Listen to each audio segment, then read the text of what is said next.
Yung sa tiyan ko lang, sumasakit-sakit siya. Nagpatingin ako sa doktor na gano'n, hindi ko alam na gano'n na pala kalala yung sakit ko. Na cancer na pala. Isang uri ng sakit na cancer sa bituka. Palagi po siyang sumasakit. Sobrang yung sakit niya hilab, matinding hilab. Pag humilab siya, may bumubukol sa may puson.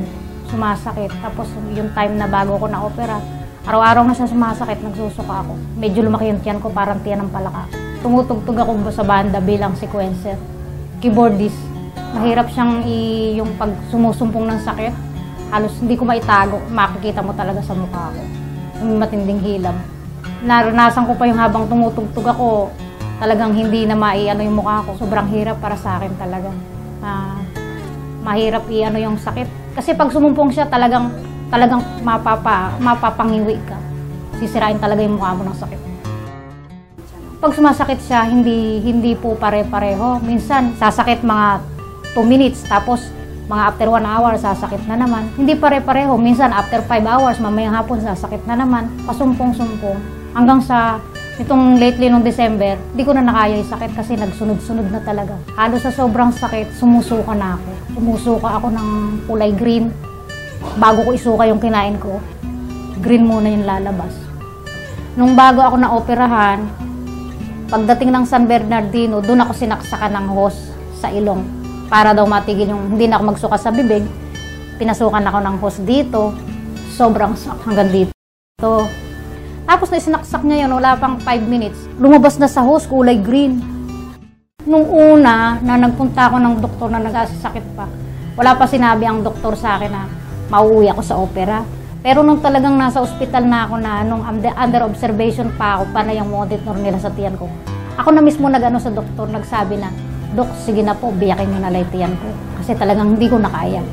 Tapos nung inano nila akong operahan, doon nila nalaman na ganun pala kalala yung sa bituka ko. Malaki na ibinawas talaga. Pinutol. Tinanggal yung damage. Sobrang hirap nung nagising ako. Wala na yung anesthesia. Sobrang kirot. Ramdam na ramdam ko na parang talagang parang inano ng blade. Ramdam na ramdam ko yung hapde.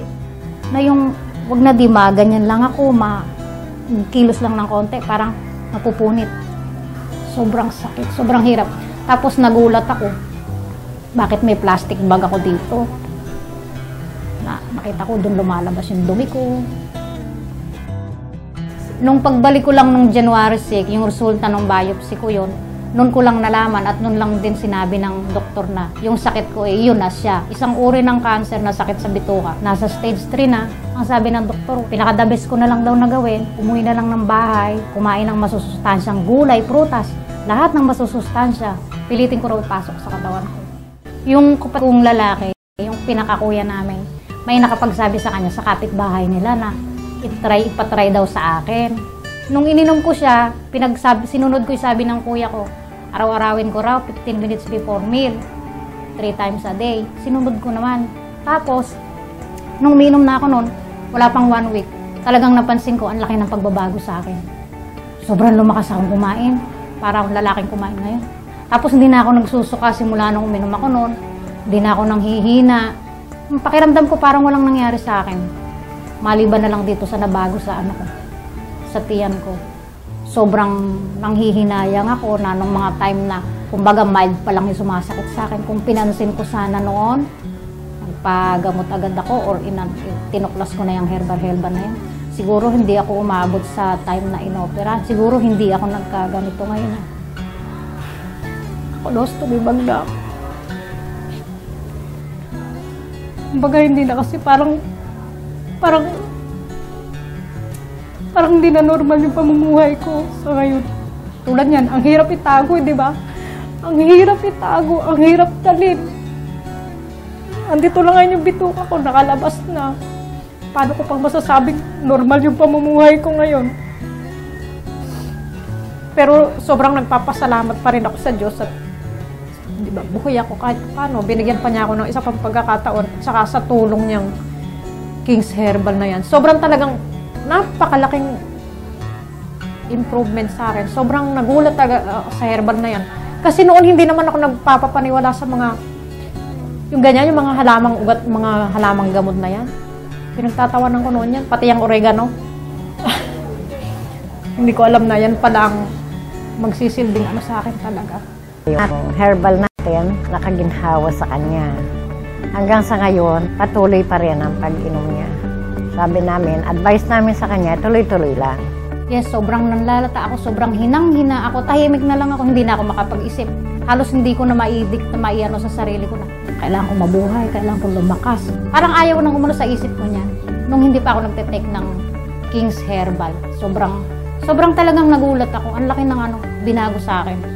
Nung after nung naoperahan na ako, nasa bahay na ako, ang pinainom na ako ng kuya ko nung King's Herbal, yun, doon ko nalaman na talagang laki ng nabago sa akin, na itulong sa akin. Siguro kung nung before ko pa na, kung noon pa na ipainom sa akin ng kuya ko yun, siguro hindi ko na naranasang na-opera. Baka naagapan pa yung pagkakaroon ng ng bituka ko. Baka naagapan pa siya. Laking papasasalamat niya sa herbal at nagkaroon siya ng pagkakataon ulit na makalakad. Maiging-maigi kasi noon hindi na talaga nakakatayo. Hindi, asa bread-reading na sila. Nakakalakad na siya. Malakas na ako ngayon, hindi na ako nanghihina na dati talagang kahit yung iihi lang ako, itinatayo ako ng mga kapatid ko. Ngayon malakas na ako. Tinry ko magtatakbo ng isang araw, nakatakbo naman ako. Malakas na ako talaga, parang walang nangyari. Lumakas ako talaga. Ang galing ng herbal na yan.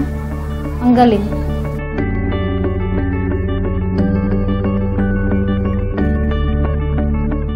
Minabuti ko po sapagkat kung pupunta pa kayo sa main office, napakalayo. Kaya naglagay po kami yung pong cell number na nakalathala sa ilalim ng screen na ito. Pwede po kayong makipag-ugnayan at ito po ay sinasabi ko at pinatotohanan, ito po ay authorized distributor ng Abanyong Lingkod mula pa noon at magpakailan pa man.